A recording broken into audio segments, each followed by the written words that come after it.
2 Chronicles 23. In the 7th year, Jehoiada showed his strength. He made a covenant with the commanders of units of 100, Azariah son of Jeroham, Ishmael son of Jehohanan, Azariah son of Obed, Maaseiah son of Adaiah, and Elishaphat son of Zichri. They went throughout Judah and gathered the Levites and the heads of Israelite families from all the towns. When they came to Jerusalem, the whole assembly made a covenant with the king at the temple of God. Jehoiada said to them, "The king's son shall reign, as the Lord promised concerning the descendants of David. Now this is what you are to do. A third of you priests and Levites who are going on duty on the Sabbath are to keep watch at the doors, a third of you at the royal palace, and a third at the foundation gate, and all the others are to be in the courtyards of the temple of the Lord. No one is to enter the temple of the Lord except the priests and Levites on duty. They may enter because they are consecrated, but all the others are to observe the Lord's command not to enter. The Levites are to station themselves around the king, each with weapon in hand. Anyone who enters the temple is to be put to death. Stay close to the king wherever he goes." The Levites and all the men of Judah did just as Jehoiada the priest ordered.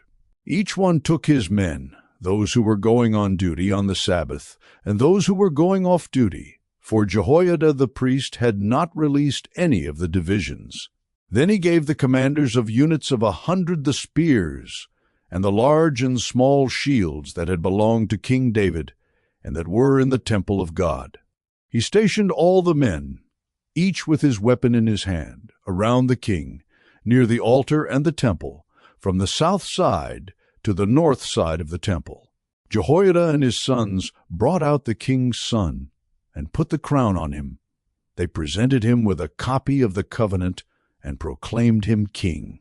They anointed him and shouted, "Long live the king!" When Athaliah heard the noise of the people running and cheering the king, she went to them at the temple of the Lord. She looked, and there was the king, standing by his pillar at the entrance.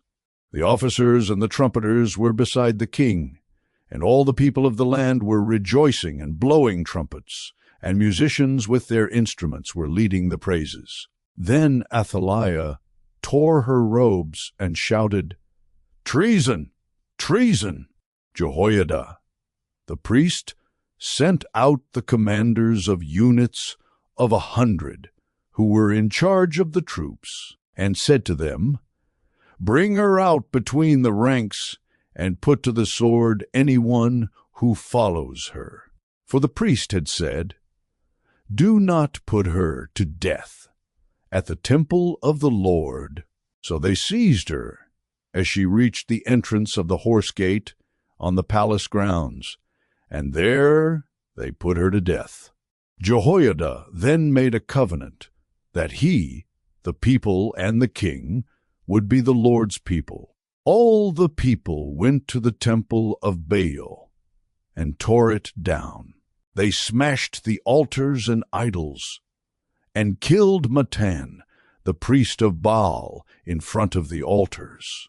Then Jehoiada placed the oversight of the temple of the Lord in the hands of the Levitical priests, to whom David had made assignments in the temple, to present the burnt offerings of the Lord, as written in the law of Moses, with rejoicing and singing, as David had ordered. He also stationed gatekeepers at the gates of the Lord's temple, so that no one who was in any way unclean might enter. He took with him the commanders of hundreds, the nobles, the rulers of the people, and all the people of the land, and brought the king down from the temple of the Lord.